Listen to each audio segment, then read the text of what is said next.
All right, so I bet you are saying, Makita, if there's a list of fat burning foods out there, why haven't you made a list sooner than today? So what's going on, guys? If you are new here, welcome to my channel. In this video, I am going to give you a few foods that I like to call fat burning foods, but of course there are no foods that are actually I'm gonna eat, that I'm gonna actually burn fat.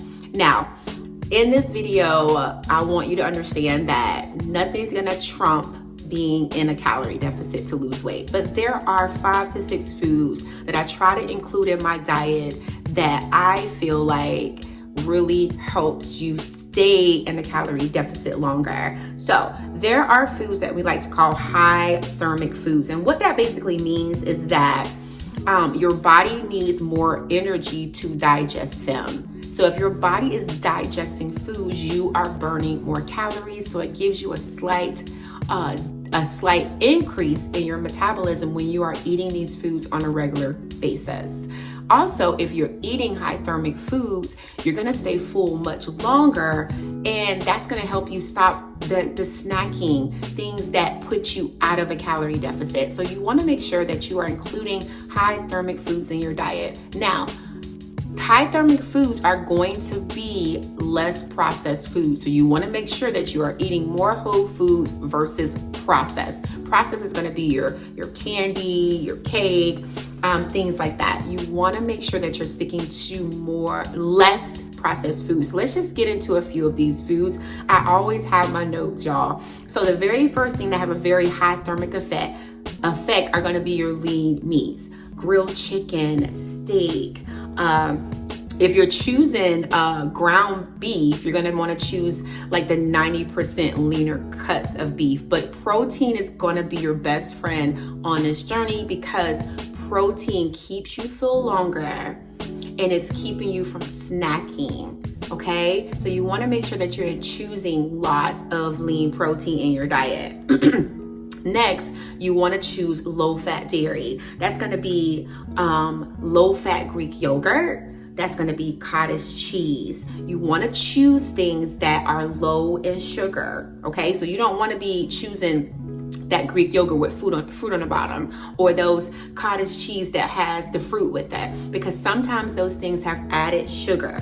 So you want to make it added calories for that matter, okay?